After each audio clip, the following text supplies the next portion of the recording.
Quando eu era criança, e pela minha cara vocês podem ver que não faz muito tempo, quando eu era criança, quando chegava esta época de Natal, a minha família tinha duas tradições que, se não acontecesse isso, não era Natal. Todo ano, quando vai chegando essa época, a minha família tinha duas tradições. A primeira tradição era que a minha mãe e a minha irmã montavam a nossa árvore de Natal e elas iam colocando os presentes para que na noite de 24 para 25, quando desse meia-noite, então nós pudéssemos cada um abrir o seu presente. Essa era uma tradição que não mudava na nossa família. Conforme ia chegando Natal, a árvore era montada, os presentes eram colocados, e aí então quando chegava aquele dia, à meia-noite, nós abrimos nosso presente. Essa é a primeira tradição que nós tínhamos em família. E a segunda tradição, que também não falhava um ano, é que toda vez que um presente era colocado na árvore, eu esperava todo mundo ir dormir, e discretamente eu ia lá, pegava o presente e abria bem cuidadosamente para ver o que era. Eu não me aguentava de ansiedade, eu precisava fazer meus planos, eu precisava saber o que eu ia ganhar para poder planejar o que eu ia fazer. Então, eu esperava todo mundo dormir e discretamente eu ia lá e abria. Esse é para mim. Não, esse não é para mim. Esse é, nossa, que porcaria, vai me dar isso aqui de presente. E aí cada ano não tinha essa tradição, porque eu não aguentava de ansiedade, eu precisava saber o que eu ia ganhar, para poder fazer os planos, né, daquele ano. Infelizmente, ou felizmente, aliás, perdão, felizmente, diz o ditado que nenhum crime é perfeito, e eu fui pego em flagrante. A minha família, sabendo que eu tinha essa ansiedade, que eu não conseguia me controlar, teve um ano que eles aprontaram comigo. Teve um ano, eu queria muito um videogame. Eu queria demais um videogame. Eu queria um Master System, porque eu gostava do Sonic. E você que não é tão velho assim, sabe do que eu estou falando. Os mais novos estão lembrando assim, do que ele está falando? Master System? Sonic? Que é isso? Teve um Natal que eu queria um Master System. Aliás, teve um ano que no Natal eu queria um Master System. E aí naquele ano, pense numa criança boa, pense. Eu fui super educado naquele ano, eu me comportei, eu fiz chantagem emocional, eu prestei serviços comunitários, como lavar louça e arrumar a cama. Eu fiz de tudo, porque eu precisava do Master System. E aí foi chegando aquela época de Natal, e a árvore começou a ser montada, e ia chegando os presentes. Nossa, essa caixa aqui é grande, né? Podia ser essa. Aí eu ia lá e abria, e não era, e fechava. Aí ia se aproximando o Natal, e a ansiedade aumentando. Aí uma caixa pequenininha, não, isso não pode ser um Master System, mas vai que é só o controle. Ia lá e abria, e não era. E o Natal chegando, até que chegou o dia 24, meia-noite. Vamos abrir os presentes, vamos. E aí, esse aqui é o meu presente, esse é o seu. Eu abri um CD e uma camiseta. Aí eu com um sorriso amarelo, obrigado, muito obrigado, estou feliz, era tudo que eu queria. Aí então abrimos os presentes, eu fiquei com o CD e com a camiseta, lamentando a minha existência, pensando por que eu vim ao mundo, como é que pode fazer isso com uma criança, não ganhar um Master System. E aí então, depois desse momento de celebração, esse momento de abrir os presentes, aí minha mãe aparece com uma caixa do nada, gigante, e aí então era o Master System. Eles sabendo que eu abria os presentes, o que eles fizeram? Esconderam num vizinho, que aí não tinha nem chance de eu adivinhar onde estava. E aí então minha mãe foi lá no vizinho buscar o presente, e aí então eu fiquei feliz da vida com o meu Master System e pude jogar Sonic por muito tempo. O meu plano secreto de abrir as embalagens não deu certo. A minha tática em descobrir antecipadamente que eu ia ganhar nunca mais funcionou depois daquela vez. Mas no final das contas eu ganhei aquilo que eu estava esperando. Essa história real da minha vida traz algumas lições que eu quero compartilhar com vocês nesta noite. E a primeira lição, importantíssima, nesta noite, baseando nessa história, você que tem filhos, Toma cuidado com a ansiedade dos seus filhos nessa época do ano. Eu falo por experiência própria, não é nada fácil acordar de madrugada na calada da noite para abrir os presentes, para saber o que você vai ganhar. Então, por favor, você que é pai, contenha a ansiedade dos seus filhos. E se você descobrir como fazer isso, me conta, por favor. Eu gostaria muito de saber. Essa é a primeira lição. A segunda lição é que descobrir o que você vai ganhar é muito legal. Porque aí você começa já a fazer planos em quando você vai usar aquilo, como você vai usar. Se for algo que você não gosta, você começa a imaginar antecipadamente pelo que você pode trocar. Mas o legal de presente é a surpresa. Presente é presente porque é surpreendente. Se não tem surpresa, não tem graça. É muito legal saber que você vai ganhar, mas depois que você descobre antes da hora, vem uma tristeza porque sem surpresa o presente perde a graça. Essa é a segunda lição. E por fim, a lição mais importante da noite, e essa eu preciso que você preste muita atenção, porque com essa lição infantil, eu quero dizer para vocês que nem todo presente que você vai ganhar vai estar no lugar em que você espera e da maneira como você espera. Nem todo presente em que vamos ganhar na vida chega na hora em que nós esperamos e da maneira e do embrulho que esperamos. O fato é que vamos ganhar presentes, mas não sabemos quando. Por isso precisamos preparar nosso coração. Precisamos repensar a nossa maneira de observar a vida. Aliás, esse é o desafio dessa noite, essa é a mensagem. O convite é repensar. Eu quero te convidar a repensar a vida nessa noite, a repensar suas prioridades, a repensar as suas perspectivas e as suas esperanças. E se porventura você quer repensar a vida, eu quero pedir que você abra sua Bíblia em Isaías, no capítulo 7, Isaías 7, nós vamos ler de 1 a 16, e pedir que Deus nos ajude a repensar nesta noite em nome de Jesus. Isaías 7, de 1 a 16.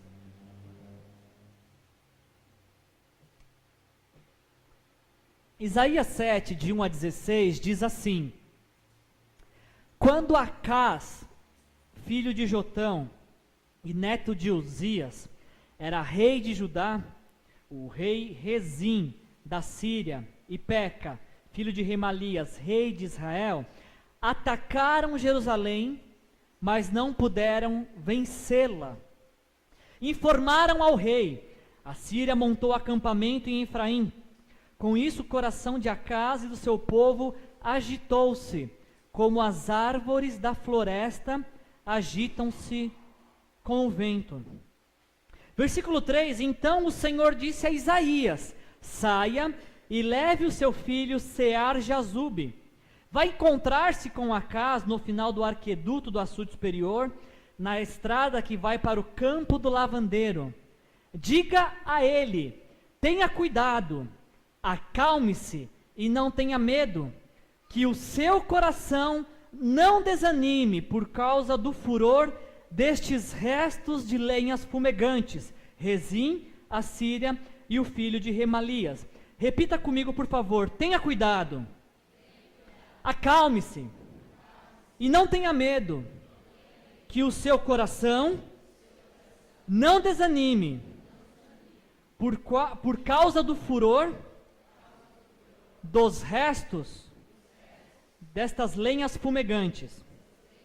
Versículo 5: Porque a Síria, Efraim e o filho de Remalias têm tramado a sua ruína, dizendo: vamos invadir o reino de Judá, vamos rasgá-lo e dividi-lo entre nós, e fazer o filho de Tabeel reinar sobre ele.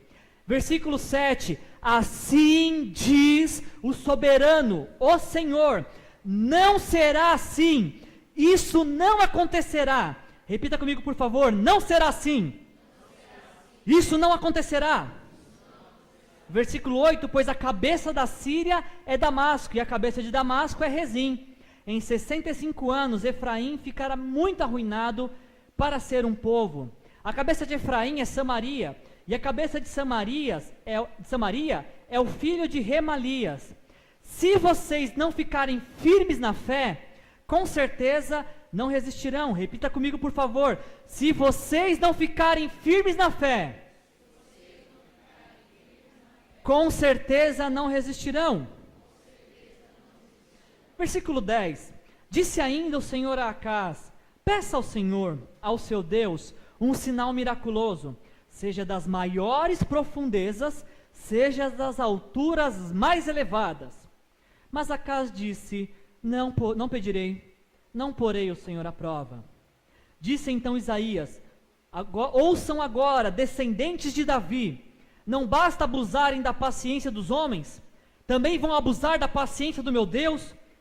Por isso o Senhor mesmo lhes dará um sinal: a virgem ficará grávida e dará à luz um filho, e você o chamará de... Ele comerá coalhada e mel até a idade em que saiba rejeitar o erro e escolher o que é certo. Mas antes que o menino saiba rejeitar o erro e escolher o que é certo, a terra dos 2 reis que você teme ficará deserta. Até aqui. Nós estamos em um cenário de guerra.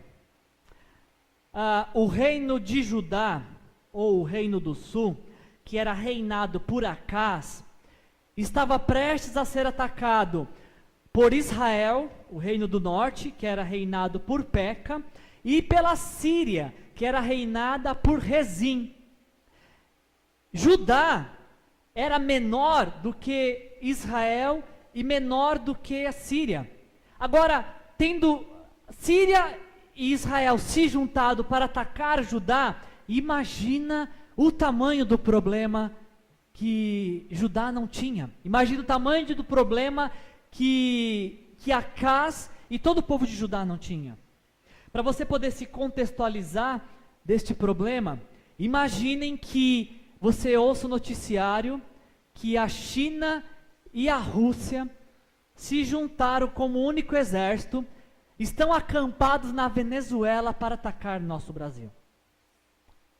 Se você não entende geografia, você não está entendendo o que eu estou falando. Mas se você desenhar na sua cabeça o mapa mundi, você sabe que a China é grande, que a Rússia também é bem grande. E Venezuela fica logo acima do Brasil. Imagina esse mundo de exército vindo para a Venezuela e a gente ouve o noticiário, o plantão Globo. Tan, tan, tan, tan, tan, tan, tan, tan, tan. Quando você está na sua casa, está lavando a louça, ouve essa música, você fala: ai meu Deus, quem morreu? Imagina a notícia. Essa é a dimensão do problema. O povo de Judá, Acaz, o seu rei, eles ouviram uma notícia destrutiva, que no versículo 2 diz que quando eles ouviram essa notícia, com isso o coração de Acaz e do seu povo agitou-se, como as árvores das florestas agitam-se com o vento. Não é difícil imaginar porque o coração de Acaz se agitou como as árvores quando vem o vento. Não é difícil imaginar o coração do rei e do povo se agitando como uma árvore que se agita com o vento, porque eles receberam uma notícia destrutiva. Eles receberam a notícia que impérios maiores do que eles viriam atacá-los. Eles receberam uma notícia destrutiva, e com essa notícia o coração deles se agitou como uma árvore agitada com o vento. Essa notícia, ela ocorreu há 2.700 anos atrás. Mas é interessante pensar como que existe similaridade entre o que aconteceu com Acaz e com aquele povo e o que acontece com cada um de nós nos dias de hoje. Você também não sente seu coração ficar agitado com uma notícia destrutiva?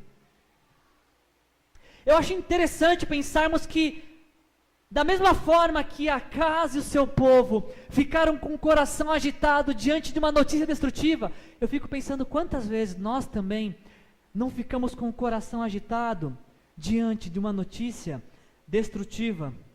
Quantas vezes a notícia de um desemprego, de uma enfermidade, de uma traição, quantas vezes a notícia de um desrespeito, de falta de recursos, ou até mesmo a falta de esperança de que algo mude. Quantas vezes notícias como essa agitaram nossos corações este ano, como um vento que agita uma árvore. É interessante pensarmos que nessa época do ano, Natal, essa época do ano ela apresenta dois extremos de um mesmo cenário. No Natal nós temos duas realidades. A primeira realidade são aquele grupo de pessoas que está feliz da vida. Ufa, o ano acabou, graças a Deus, chegou o Natal, que alegria.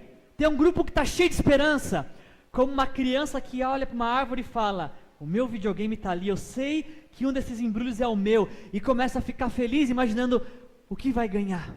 Esse é um grupo de pessoas nesta época do ano. Mas existe um outro grupo de pessoas, que é aquelas pessoas que foram tão feridas, tão machucadas, foram tão roubadas em 2012, que elas já não têm esperança nenhuma. Como uma criança que olha para a árvore e sabe: nenhum desses presentes são os meus.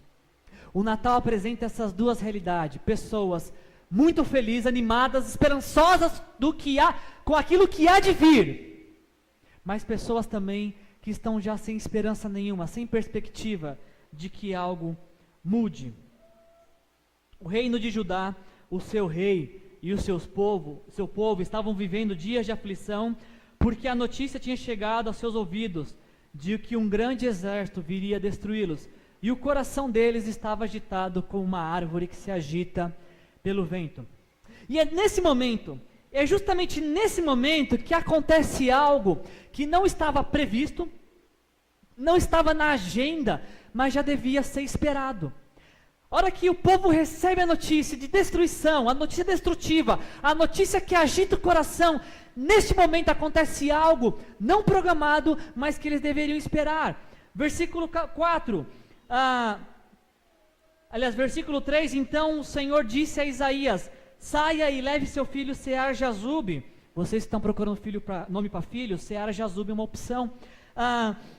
Vai encontrar-se com Acaz no final do arqueduto, do açude superior, na estrada que vai para o campo do lavandeiro. Versículo 4, diga a ele: tenha cuidado, acalme-se e não tenha medo, porque por causa do furor desses dois restos de lenha fumegantes.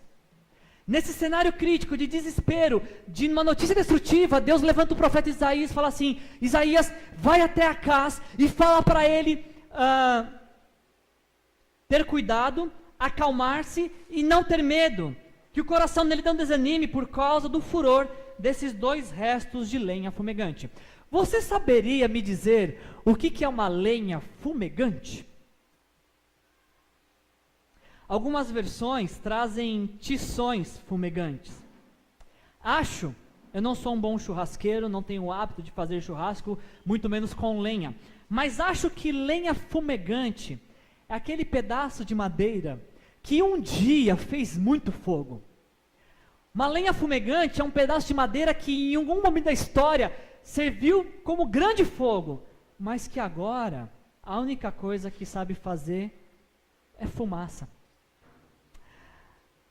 Diga para Acaz não ter medo por causa desta lenha fumegante. Diz o ditado que aonde a fumaça há? Não necessariamente. Às vezes, aonde há fumaça, só tem um pedaço de lenha fumegante. Algo que quer impressionar, que quer botar medo, mas que a maior ameaça que consegue fazer é fumaça, para tentar apavorar.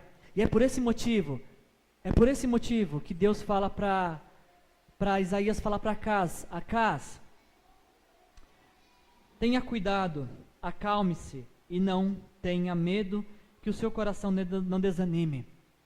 Diante de notícias destrutivas, diante desta notícia destrutiva, Acaz fica desesperado, o povo fica desesperado. Penso que quando nós recebemos notícias destrutivas, também ficamos agitados, mas a palavra de Deus para cá é a mesma palavra para mim e para você. Se hoje você chega aqui com uma notícia destrutiva, a palavra de Deus para a sua vida é: tenha cuidado, acalme-se e não tenha medo, que o seu coração nesta noite não desanime. A mesma palavra que Deus deu para Acaz é a mesma palavra para mim e para você. Diante de notícias destrutivas, acalme-se, não se desespere, tenha cuidado para não se precipitar, não permita que o seu coração desanime, porque estas notícias destrutivas não passam de lenhas fumegantes. Repita comigo: lenhas fumegantes. Você pode nesta noite olhar para as suas dificuldades e falar: vocês não passam de lenhas fumegantes. Lenhas fumegantes. Lenhas fumegantes têm aparência destrutiva, mas diante do meu Deus não passam de temor, de espanto, de aparência de algo ruim, porque meu Deus é mais poderoso. Você pode dizer amém? Pela fé nós podemos fazer isso nessa noite, olhar para as dificuldades da nossa vida e dizer: lenhas fumegantes. Versículo 6, as lenhas fumegantes diziam assim, ó: vamos invadir o reino de Judá, vamos rasgá-lo e dividi-lo entre nós, e fazer o filho de Tabeel reinar sobre ele. Mas o que vale é o que Deus diz. Olha o versículo 7, assim diz o soberano Senhor: não será assim, isso não acontecerá. As lenhas fumegantes aparentam um fogo destrutivo, mas só são fumaça. Elas dizem: vamos destruir, vamos rasgar, vamos dividir, vamos tomar, mas o Senhor, o Deus soberano diz: não será assim, isso não acontecerá. Sabe o que eu aprendo com isso nessa noite? Quem dá as últimas notícias da nossa vida é Deus. O Senhor, e apenas o Senhor, é aquele que dá as últimas notícias de nossas vidas. Não são as lenhas fumegantes que vão dizer como nós devemos viver. Não é esta aparência de mal destrutivo que vai conduzir nossa vida. Não são os problemas que vão nos parar, porque a palavra de Deus diz: assim diz o Senhor, não será assim, isso não acontecerá. Pela fé, nós podemos dizer para as nossas lutas: vocês não passam de lenhas fumegantes, porque assim diz o Senhor, esse mal que vocês estão anunciando, não vai ser assim. Quem dá a última notícia da minha vida é o próprio Deus. Diante dessa notícia, o que restava para Acaz é o mesmo que nos resta. As lenhas fumegantes, os exércitos de Israel e da Síria estavam dizendo: nós vamos acabar com vocês, vamos destruir. Deus levanta o profeta e fala: manda falar lá que não vai assim que vai acontecer. E mais, versículo 9: se vocês não ficarem firmes na fé, com certeza não resistirão. A parte de Deus é dar as últimas notícias sobre a sua vida, mas a minha e a sua parte é ficar firme na fé, para que possamos resistir a essa fumaça, a essa aparente destruição. E aí então, eu poderia, nessa noite, encerrar a mensagem. Você poderia levar para sua casa este presente assim, ó: não permita que notícias destrutivas agitem seu coração. E você ia sair daqui feliz da vida, e iam perguntar para você: o que foi pregado na sua igreja no culto de Natal? Você ia falar assim: eu não devo permitir que notícias destrutivas agitassem meu coração. E você ia sair daqui feliz da vida. Talvez até o que você ouviu até agora, você levaria para sua casa esse presente: diante de notícias destrutivas, eu tenho que ter cuidado, me acalmar, não ter medo e não permitir que meu coração desanime. Você levaria esse presente e ficaria feliz da vida. Poderíamos encerrar o culto nessa noite com este tesouro: olhe para as adversidades como lenhas fumegantes, pois quem dá a última palavra na sua vida é Deus. E você levaria esse presente para casa e ficaria feliz da vida. Ou então você nós encerraríamos a mensagem com este presente: fique firme na fé, pois a fé é o que te ajudará a resistir. Ótimos presentes, não é? Mas ainda não é o melhor da festa. Levem todos esses presentes, é de graça, é para todos vocês. Não permita que as notícias destrutivas agitem seu coração. Diante de notícias destrutivas, tenha cuidado, acalme-se, não tenha medo, e que seu coração não desanime. Olhe para as adversidades como lenhas fumegantes, pois quem dá a última palavra na sua vida é Deus. Fique firme na fé, pois a fé é o que te ajudará a resistir. Esses são os presentes dessa noite, mas não é o melhor. Eu tenho algo especial para você, o melhor e maior presente desta noite. Resumindo a mensagem, Judá, que era um reino pequeno, reinado por Acaz, seria atacado pela Síria e por Israel, que eram reinos maiores. O rei Acaz e o povo ficam agitados, como uma árvore que se agita com o vento. Deus levanta então o profeta Isaías e manda ele procurar o rei para dizer que isso não aconteceria. E aí então o profeta Isaías chega para o rei e fala: rei, Deus manda te dizer que não vai acontecer isso. Fica firme na fé, porque essa destruição anunciada não vai acontecer. Se não bastasse por si só Deus ter anunciado que a destruição não aconteceria, Deus ainda se propõe a dar um sinal. Versículo 10 e 11, Isaías ainda diz mais: peça ao Senhor um sinal, seja um sinal miraculoso, seja das maiores profundezas, seja das alturas mais elevadas. Deus não só se propõe a dar fim à notícia destrutiva, Deus não apenas dá a última notícia e diz não vai acontecer isso, como Ele, Deus, se propõe a dar um sinal, e fala: Isaías, vai lá para Acaz, diga para ele que não vai acontecer isso, e fala para ele pedir um sinal, o que ele quiser, peça um sinal. Se Deus falasse para você nessa noite, peça um sinal, qual sinal você pediria? Deus, tomara que eu ganhe na Mega Sena, esse vai ser o sinal do Senhor, de que esse ano 2013 vai ser um ano próspero. Deus, eu espero que este ano chova em janeiro, mas não chova em fevereiro, e que esse ano tenha 12 meses, esse vai ser um sinal miraculoso. Qual sinal você pediria para Deus, se Deus falasse para você nessa noite, peça um sinal? Versículo 12, mas Acaz disse: não pedirei, não vou pôr o Senhor à prova. Deus manda Isaías ir falar com Acaz: Acaz, não vai acontecer isso, essa destruição anunciada, e para garantir que isso não vai acontecer, pede um sinal. Acaz, com uma aparente piedade, com uma aparente religiosidade, fala: não, pedir um sinal para Deus? Jamais, eu não vou colocar o Senhor à prova. Quando a gente olha para esse versículo isolado, tem uma aparente piedade aqui, tem uma aparente religiosidade, porque Deuteronômio capítulo 6, versículo 16 diz assim: não porás o Senhor teu Deus à prova. É isso que Acaz responde: eu não posso pôr Deus à prova. Só que o que está acontecendo aqui é que o próprio Deus falou: pede um sinal, seja das maiores profundezas e das alturas mais elevadas, pede um sinal. E Acaz: não vou pedir. A questão aqui não é que Acaz está sendo religioso, piedoso e que não quer pôr Deus à prova. A questão aqui é que Acaz não quer depender de Deus, porque ele sabe que o Deus que prometeu é o Deus que cumpre, e o sinal que Acaz pedisse, Deus daria como prova de que ele cumpriria aquilo que ele se propôs a fazer.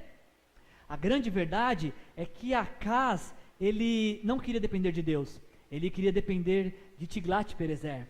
Vocês não precisam abrir, mas em 2 Reis, capítulo 16, diz assim, 2 Reis 16, Acaz, nesse mesmo cenário de guerra, tá? Acaz enviou mensageiros para dizer a Tiglat-Pileser, rei da Assíria: sou teu servo e teu vassalo, vem salvar-me das mãos do rei da Síria e do rei de Israel, que estão me atacando. Acas ajuntou a prata e o ouro encontrados no templo do Senhor e nos depósitos do palácio real e enviou como os presentes para o rei da Síria. Este atendeu o pedido, atacou Damasco e a conquistou, deportou seus habitantes para Quir e matou Rezim. A grande questão não é que Acas está sendo piedoso. A grande questão é que Acas preferiu depender de um rei, um homem, um mortal, do que depender do próprio Deus. Deus, não conformado com isso, Deus falou: pois bem, você não vai pedir um sinal? Eu mesmo vou te dar um sinal. E aí então o versículo 14 diz assim: por isso o Senhor mesmo lhe dará um sinal, a virgem ficará grávida e dará à luz um filho e o chamará Emanuel. Algumas versões até explicam que o nome Emanuel em hebraico significa que é Deus conosco. Acas se nega a pedir um sinal. Deus fala: mesmo você não pedindo sinal, eu vou dar um sinal.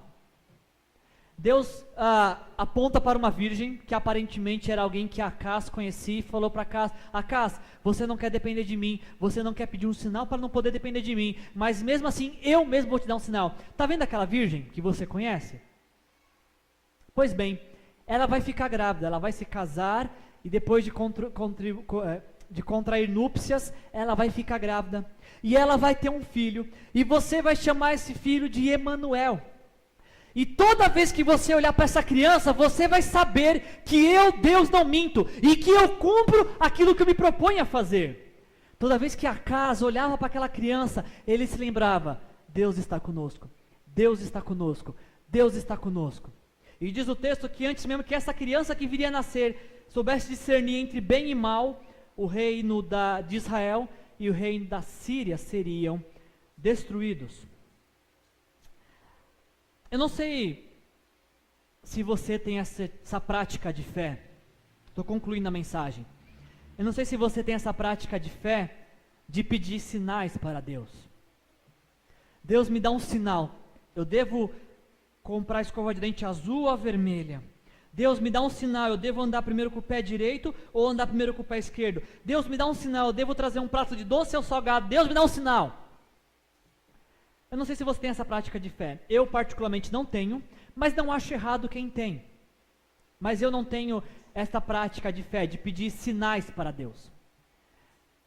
E não vejo nenhum problema também, se você tem essa intimidade com Deus, esse tipo de prática de fé, de pedir sinais para Deus, eu não vejo problema com isso. O problema que eu vejo é quando nós pedimos sinais para Deus e só nos propomos a agir depois do sinal. Deus, me dá um sinal, o que eu devo fazer? Mas enquanto Deus não dá sinal, eu fico aqui paradinho e não vou me mover daqui. Aí eu vejo um problema. Quando deixamos de viver em busca de sinais, enquanto os sinais não acontecem. Eu escolhi nessa noite para utilizar para a pregação essa Bíblia. Não foi por um acaso, não foi porque eu saí correndo de casa e peguei a primeira Bíblia. Como vocês podem ver, ela está bem velhinha, se eu balançar aqui cai todas as folhas, ela está despedaçada, destroçada. Foi uma das primeiras Bíblias que eu tive. E até quando o Edson me contou que restaurou a Bíblia dele, eu pensei: nossa, eu acho que vou restaurar a Guerreira. Eu vou mandar a Guerreira para o concerto, porque ela está bem acabadinha. Mas aí eu pensei melhor, falei: acho que eu não vou restaurar não, porque o verdadeiro valor dela é justamente ela estar destroçada. Aliás, eu costumo dizer que Bíblia boa é Bíblia destroçada. Bíblia que não tem orelha, que não tem marcação de texto, é porque ela não é muito lida. Essa é uma teoria minha, tá? Se vocês falam: não, pastor, eu leio a minha Bíblia todo dia e ela está intacta. Não sei, eu nunca conheci ninguém assim. Bíblia boa é Bíblia riscada, é Bíblia marcada, é Bíblia destroçada. Como eu falei para vocês, eu não tenho o hábito de pedir sinais para Deus. Mas sempre que eu tenho essa compreensão de fé, de que Deus está falando algo muito forte, específico comigo, eu tenho o hábito de anotar na margem da Bíblia, perto do versículo, a data que Deus está falando. É um hábito meu. Não, se você for olhar a Bíblia, você não vai ver muitas datas, são raras. São raras vezes que acontece isso, mas quando acontece, eu vou lá e coloco a data, entendendo que Deus falou comigo através daquele texto, e de que eu quero ter aquilo como memorial, como uma lembrança de um dia que Deus falou comigo. E eu escolhi essa Bíblia porque no ano de 2005 eu estava vivendo uma crise na fé. Eu estava profundamente angustiado com algumas questões da fé, por algumas questões que eu não via perspectiva de vida. E aí, voltando do seminário, eu estava no 3º ano do seminário, prestes a me formar, eu estava no metrô, e aí eu tinha por hábito de voltar da faculdade lendo a Bíblia, né? E aí eu estava lendo a Bíblia aqui, e justamente em Isaías. E quando eu li esse versículo 11, peça ao Senhor, ao seu Deus, um sinal miraculoso, eu entendi que o Espírito Santo estava me inspirando a pedir um sinal para Deus. E naquela noite eu pedi algo, eu comecei a trabalhar na minha imaginação e pensar assim, o que é que eu posso pedir para Deus que seja das maiores profundezas ou das alturas mais elevadas? Qual é o sinal mais miraculoso, mais extraordinário que eu possa pedir para Deus? E não foi difícil achar a resposta. Em fração de segundos, eu já tinha uma resposta e um pedido para Deus. E eu fiz esse pedido para Deus. E eu fiz esse pedido no dia 2 de agosto de 2005, como está anotado aqui na minha Bíblia. Isso significa que já fazem 7 anos em que eu tive essa experiência com Deus. E eu poderia parar na vida e falar assim, Deus, eu não vou ser pastor enquanto o Senhor não me der o sinal que o Senhor se propôs a dar. Eu poderia parar a minha vida e falar assim, eu não me movo enquanto o Senhor não me der este sinal. Eu poderia, como muitos fazem. Mas aconteceu algo interessante comigo, aconteceu algo miraculoso comigo. Aconteceu que toda vez que eu orava, eu falava, Deus, lembra daquele sinal que o Senhor me prometeu? Ainda não aconteceu. Deus, lembra que em 2005 o Senhor me prometeu que ia fazer algo, não aconteceu ainda. E aí eu comecei a aprender que quando nós pedimos sinais para Deus, não é para que fiquemos parados, mas é para que continuemos avançando na fé, acreditando que um dia Deus vai fazer algo que nós não esperamos, acreditando que um dia Deus vai se mover, acreditando que um dia a nossa história vai mudar. E aí eu aprendi algo maravilhoso, eu aprendi que cada vez que eu clamava a Deus por este sinal, eu via a minha fé e a minha dependência em Deus aumentando.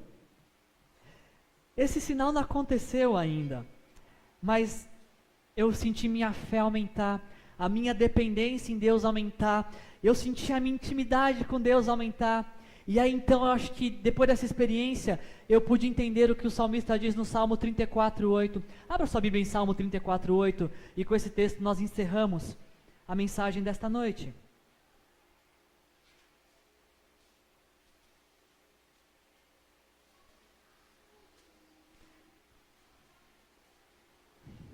Salmo 34:8. Se você não tinha esse texto pintado na sua Bíblia, pinta agora. E se você não tem caneta para pintar, você chega na tua casa e você pinta. Se você não pintar, pinto eu. Salmo 34:8 é um texto que vocês deveriam decorar e ter destacado, porque o Salmo 34:8 diz assim: provem e vejam como o Senhor é bom, como é feliz o homem que nele se refugia. De novo, provem e vejam como o Senhor é bom, como é feliz o homem que nele se refugia. Acas fala assim, eu não vou provar Deus, porque eu não quero pôr Deus à prova. O salmista fala, provem e vejam como o Senhor é bom. Quando o salmista fala de provar, ele não está usando a palavra no hebraico, provar, para testar, para duvidar, para fazer um teste. Não é essa palavra que o salmista usa. A palavra provem que o salmista usa no hebraico é a mesma palavra usada para degustação. Quando alguém olha algo delicioso, algo apetitoso, algo saboroso e que é capaz de saciar a fome. Eu não sou um especialista no hebraico, mas se eu fosse traduzir esse texto, eu traduziria: provem do Senhor e vejam como Ele é bom. É esse o significado do texto. Provar de Deus, poder experimentar dessa presença maravilhosa, poder experimentar de um Deus que não mente, poder experimentar de um Deus que usa poder e graça para transformar nossas vidas. Neste ano que vem, provem do Senhor e vejam o quanto Ele é bom. Provem do Senhor, mesmo que as coisas não estejam bem, Provem do Senhor, mesmo quando o seu coração estiver agitado com uma notícia. Provem do Senhor, mesmo quando as circunstâncias te desanimarem. Provem do Senhor, porque Ele é bom e faz feliz o homem que nele se refugia. Eu não recebi ainda o sinal que pedi há 7 anos atrás, mas tenho provado do Senhor. E sabe que aquele sinal já não faz tanta diferença para mim assim, porque eu aprendi que provar do Senhor é muito melhor do que qualquer coisa que Ele pudesse me dar. Nessa época de Natal, muito se fala sobre o nascimento de Jesus. Nós já aprendemos aqui na igreja que Jesus não nasceu em dezembro, e que Ele não nasceu no dia 25 de dezembro. Mas houve um momento na minha vida e na sua vida que Jesus nasceu, que foi o dia que nós reconhecemos que nossos pecados o mataram. Houve um momento em nossas vidas que Jesus apareceu, que foi o dia que nós submetemos a nossa vida ao seu senhorio. Houve um dia que Jesus surgiu em nossas vidas, que foi quando nós o recebemos como Senhor e Salvador de nossas vidas. Nessa época de Natal, existem muitas notícias que agitam nosso coração.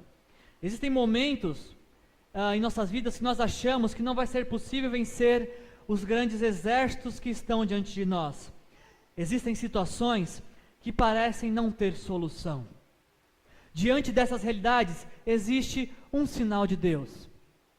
Jesus Cristo, o menino que nasceu, o filho que nos foi dado pelos nossos pecados. Jesus é o grande sinal de Deus para a sua vida, do quanto Deus te ama e do quanto você é importante para Deus. Acá se rejeita a olhar para o sinal de Deus, para o Emanuel, porque ele não queria depender de Deus. Nesta noite você é convidado a olhar pela fé para o sinal de Deus, Jesus Cristo, o Emanuel, Deus conosco. E cada vez que você olhar para Jesus pela fé, você dizer: quem dá as últimas notícias na minha vida é Deus. E eu tenho Jesus como esse grande sinal de que a minha vida vai ser como Deus quer que seja. Seja como Deus quiser a minha vida e a sua vida, em nome de Jesus. Feche seus olhos.